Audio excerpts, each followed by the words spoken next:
उस समय मेरी बहन की शादी भी नहीं हुई थी, तो शादी घर वाले जो भी पैसा इकट्ठा करते थे कि जब, तो अब मैं सब्जी बेचना शुरू किया। तो मेरे पिताजी का चाय जो है दुकान बंद हो गई थी उस दौरान। मजबूरन तो मैंने मेडिकल IAS PCS की तैयारी करना शुरू किया। लेकिन आपने अपनी माँ के बारे में कुछ बोला नहीं, ज्यादातर आप रोते रहे। अच्छा बुरा का ज्ञान था ही नहीं कि हम गरीब हैं या धनी हैं। नहीं, पढ़ाई तो मैंने कभी किया ही नहीं। सर थोड़ा सा इमोशनल हो गए हैं। किताब का बहुत बड़ा फैन होता था कि मैं कभी किताब मांग के नहीं पढ़ता था, मैं खरीदता। नमस्कार, स्वागत है आप सभी का एक नए वीडियो में। दोस्तों, आप लोग जानते हैं कि मैं अपने चैनल के माध्यम से ज्यादातर टैलेंटेड लोगों को अपने चैनल पे लाता रहता हूं, और आज हमारे साथ एक ऐसे शख्स हैं जो किसी परिचय का मोहताज नहीं है। सर, सबसे पहले आपका स्वागत है। बहुत बहुत धन्यवाद। आपने जो है हमको उस लायक समझा कि आप अपने चैनल पे हमारा इंटरव्यू ले रहे हैं, तो मेरे लिए बहुत खुशी की बात। अरे नहीं सर, आप इतने बड़े क्रिएटर, और वो भी भदोही जिला से। आपको मैं बता दूं, सर भदोही जिला से है, और भदोही जिला में आप देखेंगे है तो बहुत सारे क्रिएटर हैं, लेकिन छुप छुप के हैं। सबसे पहले अपना नाम बता दीजिए, आपका नाम क्या है? क्योंकि बहुत सारी ऑडियंस वैसे तो जानती है, लेकिन आप हमारे चैनल के माध्यम से अपना थोड़ा सा सबसे पहले मैं बता दूं कि बहुत सारे ऑडियंस मेरा नाम नहीं जानती है। अच्छा, क्योंकि मेरे 2 यूट्यूब चैनल है, मैं दोनों में आज तक कभी नाम बताया ही नहीं। अच्छा। हाँ, लोग सही में बहुत लोग नाम मेरा नहीं जानते हैं।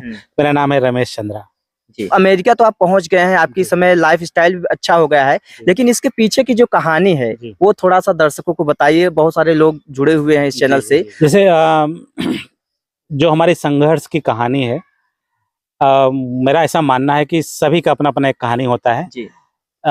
ऐसा नहीं है कि कोई जो सब्जी बेच रहा है तो उसकी कोई कहानी नहीं है, उसका भी अपनी कहानी है। तो बात अलग है कि जैसे कोई बम्बई चला गया कमाने, कोई बंगलोर चला गया कमाने, हम अमेरिका चले गए हैं कमाने, बस यही अंतर है। रही बात संघर्ष की, तो हमारा जो परिवार था बहुत गरीब परिवार से हम सब थे, और पढ़ने के लिए फीस, रहने का किराया, खाने के लिए खाना, मतलब हर एक प्रकार का दिक्कत थी हम सबके पास। और हमारे 2 भाई हैं, दोनों भाई की शादी हो गई थी छोटे उम्र में, तो उनके बच्चे भी थे, तो उनका अपना भी पैसा देखना था बच्चों के लिए। तो अपने इस कठिन परिस्थिति होने के बावजूद भी वो सब ने पैसा किसी तरह से अरेंज करके हमको पढ़ाए लिखाए। अच्छा, आपकी क्या पढ़ाई है? क्या पढ़ाई किए हैं आप? तो उन्हीं के मदद से, अपने भाइयों और बहनों की मदद से जो है हमने BSc किया है। उसके बाद मैंने MSc किया है जूलॉजी विभाग से, जूलॉजी सब्जेक्ट से। उसके बाद मैंने जूलॉजी में PhD किया है, और PhD के बाद जो है हमने पोस्ट डॉक के लिए अमेरिका चले गए थे। सर, क्योंकि अभी मैं स्टोरी आपका देखा था आपके चैनल पे। सर का 2 चैनल है, यहाँ पे लोग एक चैनल नहीं संभाल पाते हैं लेकिन सर के पास 2 चैनल है, और उसमें आपका एक स्टोरी है अपना अमेरिका। सर का चैनल है। आपने सब्जी और चाय बेचकर आप पढ़ाई किए हैं, अपना घर बसर जो है वो करते थे। उस समय तो रोजगार ही था एक ही, हमारे पिताजी चाय बेचते थे, और मुझे लगता है कि 3-4 साल का था, तभी मैं सुबह पिताजी के साथ चला जाता था, और दिन भर मैं दुकान पे ही रहता था। तो और बीच में खाना मम्मी पहुंचाती थी। जब मैं 4 या 5 साल का हो गया, तो मैं सवेरे चला जाता था पिताजी के साथ। तो 9 बजे बजता था, मैं आता था घर, खाना लेके सर पे रख के रोज लेके जाता था 9 बजे। वहीं खाना वाना खाते थे, मैं दिन भर वहीं रहता था। अच्छा। तो रहने का मतलब, कोई चाय मंगा लिया फला दुकान से, तो मैं चाय और कुल्हड़ मैं लेके जाता था, सर्व करता था। तो ये उस समय देखा जाए तो आप पढ़ाई भी अपना नहीं कर पाते थे? और नहीं, पढ़ाई तो मैंने कभी किया ही नहीं। अच्छा। चाय की दुकान पे तो मुझे लगता है कि मैं कम से कम कक्षा 8 तक था, तब तक मैं चाय पे ही दुकान पे बैठता था। पढ़ाई उस समय कोई पेरेंट्स को पता भी नहीं होता था कि हमारे बेटा पढ़ क्या रहा है। हम स्कूल जाते थे, झोला लेके चले गए, पढ़ने लिखने से कोई मतलब नहीं था उस समय। और जब मैं 9th में गया, तो उस समय भी पढ़ने का कुछ हो नहीं था स्कोप। तो अब मैं सब्जी बेचना शुरू किया। तो मेरे पिताजी का चाय जो है दुकान बंद हो गई थी उस दौरान। मेरे 2 भाई की शादी हुई थी, उसी शादी के चक्कर में सब दुकान टूट गया।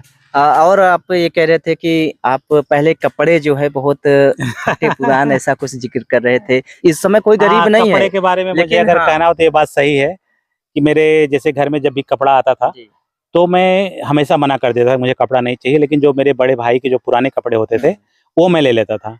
तो जाहिर सी बात है, मेरे भैया उम्र में बड़े थे, तो पैंट उनकी बड़ी होती थी, तो हम ले जाते थे दर्जी के पास, उनका जो है पीछे से छोटा करवाते थे। तो दर्जी वाला जानता था कि ये भैया आया है तो पैंट छोटा करवाने आया होगा। अच्छा। और इसके अलावा जो मेरे बीएससी एमएससी में जो पढ़ने वाले स्टूडेंट थे, जो मेरे जिगरी दोस्त थे, उनसे कपड़े मांगने में मुझे कभी मतलब डर नहीं लगता था। मैं उनसे बोल देता था कि जैसे मैं उनके घर गया कभी, मुझे लगा कि यार कपड़ा फालतू पड़ा हुआ है, फेंके हुए हैं, मैं बोल देता था उनको ये कपड़ा मैं ले जाऊं क्या। तो वैसे ऐसे कपड़े मैं उठा के लाता था। अच्छा। और कभी कभी जैसे उस समय मेरा नरिया वाला घर था, तो होली होली पे लोग जब होली खेलते थे तो कपड़े इतने ज़्यादा कलर लग जाते थे, लोग फेंक देते हैं नरिया के ऊपर, ठीक है। और जब फेंक दिए तो कोई सफाई नहीं किया, बाद में धूप लग लग करके आधा रंग उड़ गया, ठीक है। लेकिन जब मेरी नज़र पड़ती थी ऐसे शर्ट पे ना, मैं बोल देता ये मैं शर्ट ले लेता हूँ। तो वो सब भी शर्ट मैंने पहना हुआ है। अच्छा। और एक बार जैसे किसी एक लोग का कपड़ा जल गया था इसे किनारे साइड में, वो अंगीठी तापने के चक्कर में, तो वो उन्होंने पहना बंद कर दिया, तो मैंने उनसे मांग लिया ये पैंट हमको दे दो। तो वो पैंट यहाँ पे मुझे अभी भी याद है, वो पूरा बीएससी मैंने उसी फटे वाले पैंट से ही पढ़ा हुआ है।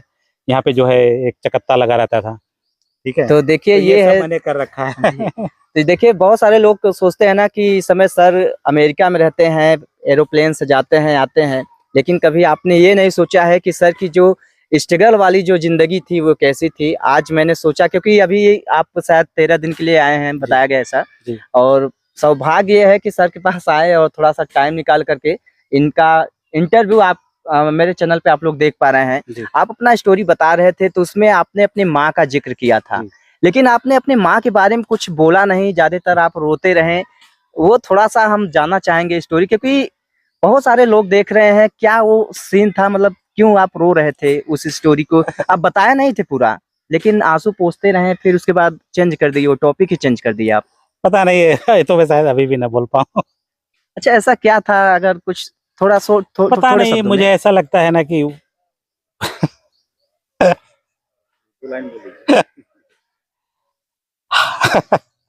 पता नहीं, मतलब मैं वो जब सोचता हूँ वो दिन ना, तो मतलब उस परिस्थिति में वो समय अच्छा रहा होगा। जी जी। और मुझे कभी अच्छा बुरा का ज्ञान था ही नहीं कि हम गरीब हैं या धनी हैं।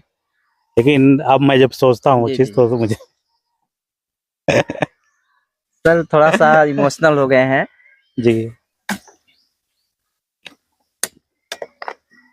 तो जैसे मतलब जब मैं बीएससी कर रहा था, तो पैसे की उतनी दिक्कत नहीं सी आई सामने। जैसे कि ज्ञानपुर रहता था, तो साइकिल ले और चले आए घर, खेत में गए, अपना सब्जी वब्जी उखाड़ के लेके गए। तो हम सब 2 पार्टनर रहते थे, वो सब्जी उखाड़ के लेके गए, तो पैसे जो सब्जी के लिए होते तो वो वैसे जुगाड़ हो जाता था। जी जी। जो मेरे रूम पार्टनर थे दाल वाल लेके आते, तो वैसा कोई दिक्कत नहीं था। रूम का किराया 150 रुपये था, तो भी बहुत ज़्यादा नहीं था, तो कभी दिक्कत आई नहीं पैसे को लेकर के। लेकिन वैसे भी दिक्कत थी, जैसे किताब खरीदना। मैं किताब का बहुत बड़ा फ़ैन था कि मैं कभी किताब मांग के नहीं पढ़ता था, मैं खरीदता था किताब। तो किताब बहुत महंगे मिलते थे साइंस के, इतने मोटे मोटे, वो नए एडिशन वाले, तो वो मुझे दिक्कत होती थी। लेकिन जो मेन दिक्कत था वो तब शुरू हुई जब मैं इलाहाबाद गया। अच्छा। इलाहाबाद में जानते हो रूम का किराया महंगा है, सब कुछ महंगा है, खाना महंगा है, आप सब्जी नहीं ले जा सकते घर से। तो वो क्षण मेरे लिए बहुत ही कठिनाईदायक था। उस समय मेरी बहन की शादी भी नहीं हुई थी, तो शादी घर वाले जो भी पैसा इकट्ठा करते थे कि चलो शादी में खर्चा करेंगे, तो वो मेरे नाम से खर्च हो जाता था, समझ रहे हो। तो ये सब सोच के मुझे वो दिन, वो आज के दिन मैं सोचता हूँ तो मुझे बड़ा ही अजीब सा लगता है। और वो दिन मेरे लिए इतना आसान भी नहीं था कि मैं पढ़ रहा हूँ तो मेरा आधा दिमाग तो रहता था कि मैं घर वालों को परेशान कर रहा हूँ, मैं घर वालों को परेशान कर रहा हूँ, इस तरीके से। तो ये सब था। आपका शौक था अमेरिका का, जो सपना होता है, क्योंकि आप एक गांव से हैं, और गांव का लड़का अमेरिका का जो सफर होता है वो कैसे, क्योंकि वहां तक पहुंचना मतलब बहुत बड़ी बात होता है गांव के लड़के के लिए। तो कैसे आप, ये सपना था, आप देखिए, कैसे नहीं अमेरिका सपना पहुंचे? तो कतई नहीं था। जब मैं मेडिकल तैयारी करता था बीएससी के बाद, तो मुझे लगा मेडिकल में बहुत पैसा खर्च हो जाएगा, घर पे पैसा है नहीं, तो इसलिए मैंने सिविल की तैयारी शुरू करनी कर दिया। सिविल की तैयारी मुझे पसंद नहीं था अंदर से, मजबूरन तैयारी कर रहे थे, क्योंकि मुझे जो पब्लिक टच वाला जो काम होता है, ऑफिस में बैठना, लोगों से मिलना, बात करना, ये सब मुझे नहीं पसंद है। मतलब ऐसे में इन जनरल मेरे से नहीं हो पाएगा ये चीज़। मैं सोचता हूँ कि ऐसा काम हो जो मैं अकेले कर सकूँ और जिसको मैं एंजॉय कर सकूँ। वो था साइंटिस्ट पोस्ट, तो इसलिए मजबूरन तो मैंने मेडिकल आईएएस पीसीएस की तैयारी करना शुरू किया। लेकिन जो मेरी तैयारी हुई थी, उसी तैयारी के आधार पे मैंने जो है पीएचडी में मेरा हो गया। और पीएचडी जब मेरा हो गया, तब तक मुझे नहीं पता था अमेरिका के बारे में, ठीक है।